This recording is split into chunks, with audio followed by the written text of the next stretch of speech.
네, 여러분 안녕하십니까. 2023년 6월 8일 코멘트입니다.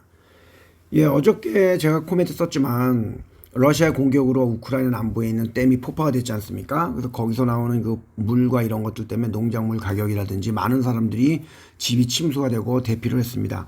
그거에 대해서 독일의 총리가 엄청나게 강한, 이거는 뭐 인간이 만든 전쟁 범죄다라고 비난을 했고요.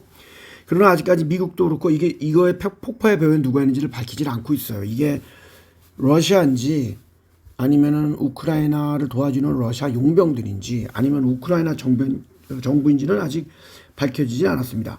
그리고 터키의 리라의 가치가 크게 하락을 하고 있고, 얼마 전에 우리가 축구에서 이겼던 아프리카의 가장 큰 경제국가인 나이지리아의 화폐 가치가 사상 최저치로 떨어지고 있다. 즉 아직도 이머징 마켓 국가들의 커런시나 경제 상황은 회복이 되지 않고 있다는 모습이고요. 다가오는 2024년 미국의 대선 경선 후보 그 레이스에서는 당연히 트럼프 전 대통령도 출마한다고 얘기를 했습니다만 60세 크리스 크리스티 전 뉴저지 주지사도 참가한다고 했고 63세 마이크 펜스 전 부통령도 출사표를 던졌고요. 현직 플로리다주의 주지사인 44살의 론 드산티스 플로리다 주지사도 참가할 것으로 보이고요. 이외에 많은 사람들이 출사표를 던질 것인데 보면은 결국은 경선에도 나이가 관건이 될 수가 있습니다. 민주당도 마찬가지고요.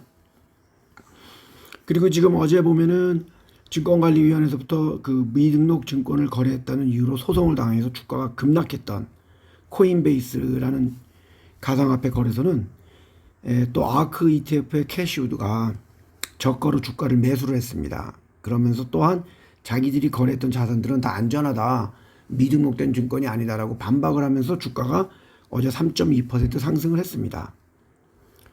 그리고 중국의 주식에 관한 예측들이 회사마다 달라지고 있는데요. JP모건하고 인베스코는 알리바바나 텐센트를 중심으로 하는 IT주를 선호한다라고 했고요.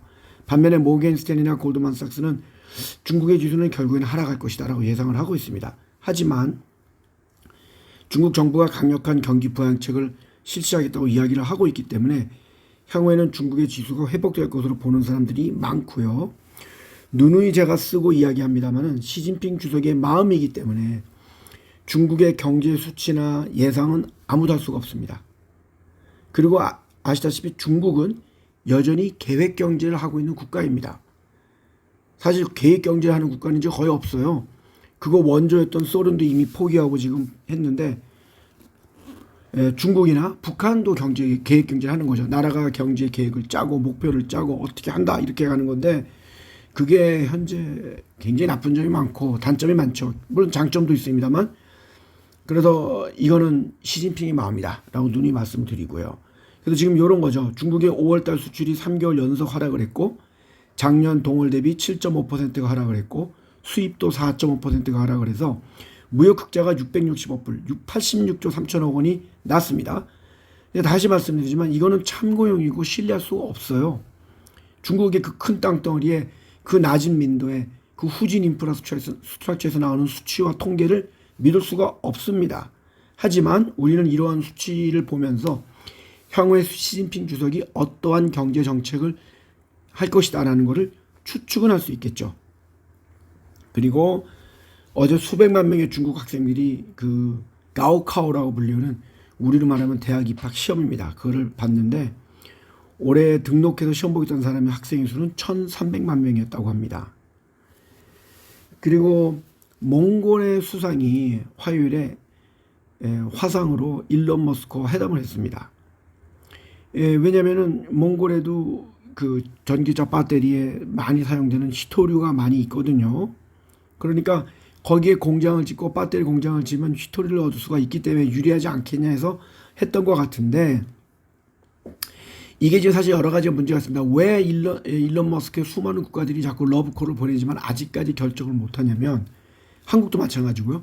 한국도 일론 머스크한테 저번에 우리가 얘기했지 않습니까? 우리가 공장 부지도 줄 것이고 뭐 여러 가지 세금의 인센티브도 주겠다고 얘기를 했지만 한국은 히토리가 없다는 거 그리고 뻑하면 파업을 하기 때문에 자동차를 만들어 팔 수가 없다는 게 가장 큰 문제 중에 하나였고 몽골로 얘기하면 히토리는 있지만 또한 파업도 없죠. 공산주의 국가니까 사회주의 국가니까요. 하지만 내수 시장이 발달되어 있지 않고 수출할 항구도 없다는 거죠. 한국은 내수 시장은 있지만 그래도 다른 나라에 비해서는 작죠. 그래서 저는 개인적으로 일론 머스크의 그 테슬라 공장이 한국에는 지어질 가능성은 거의 없지 않을까. 얘는 또 그것보다는 자동차용 배터리 공장들과 협조해서 배터리를 만드는 거는 할 수 있겠지만 공장을 짓는다는 거는 사실상 안 될 것 같다고 저는 개인적으로 생각을 합니다. 그리고 영국은 그 민감한 정부 사이트에서 중국산의 감시 장비, 그러니까 카메라 이런 것들이죠. 이거 제거하기로 결정을 했고, 영국의 수상은 이미 작년에 민감한 정부의 건물 안에 있는 중국산 감시 카메라, 그러니까 CCTV 같은 거죠. 이거 설치를 중단하라고 이미 명령을 했습니다. 또한 EU는 중국의 화웨이의 5G 네트워크를 사용하면서 보안의 위험을 초래할 기업들이 있지 않습니까? 그런 기업들에 대해서는 5G 네트워크를 사용하는 것을 의무적으로 금지시키는 것을 검토 중이라고 합니다. 그러니까 이렇게 보면 여러 가지 국가에서 중국산 또는 중국 기업에 대해서는 여전히 안 좋은 뉴스들이 나오고 있다. 이렇게 보면 되겠습니다. 아르헨티나의 축구 슈퍼스타인 리오넬 메시가 4억 불, 5,230억 원입니다. 연봉을 제시한 사우디의 오퍼를 거절하고 미국 메이저리그 축구구단인 인터 마이애미에 입단할 것으로 밝혔습니다. 메시는 아디다스와 애플과의 이익도 공유할 것이고 인터 마이애미 지분도 받는다고 했습니다. 그래서 사우디가 지금 세계 스포츠에서 자기들이 가지고 있는 오일머니를 앞세워서 영향력을 지금 장악하기 위한 시도를 많이 하고 있는데 축구에서는 실패를 했고 어제 발표했던 그 PGA와 EPG와의 합병에서는 결국은 LIV가 승리를 한 것이죠. 그리고 요즘에 보면 리플이 지금 677원 정도로 또 떨어졌는데 최근 리플의 거래량이 상당히 많이 늘고 있습니다. 이게 아마 SEC와의 소송의 결과가 곧 나올 거 아닙니까?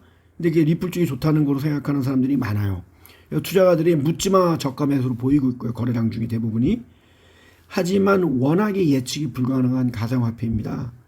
그래서 이거는 이익이 난 금액이나 아니면 손해를 봐도 되는 돈이 아니라면 매수하는 것을 저는 추천하지 않습니다. 저희 투자가들이나 제가 코멘트에 몇 번씩 리플을 투자하라고 얘기했던 것은 우리가 에코 프로그램에서 100% 이상의 이익이 났기 때문에 그 100% 이익이 난 것들을 빼서 투자하라고 그랬지 원금을 다 빼서 투자하는 말은 안 했습니다. 왜냐하면 에코 프로그램도 좋은 회사니까 여전히 에코 프로그램은 계속 가지고 가시라고 말씀을 드렸고요. 이거는 투자가 아니고 투기이기 때문에 제가 레코멘드를 할 수가 없습니다. 그리고 카페에는 사진을 또 첨부를 했는데 이제 6월 4일 날 에베레스트 등산 시즌이 끝났지 않습니까? 근데 그 시즌 때 등산하는 사람들의 그 모습이 찍힌 사진인데 정말 엄청나게 많은 사람들이 줄 서서 올라가는 그런 모습이었습니다. 네, 그러면 오늘은 이 정도만 하고요. 즐거운 목요일 되시길 바라겠습니다. 감사합니다.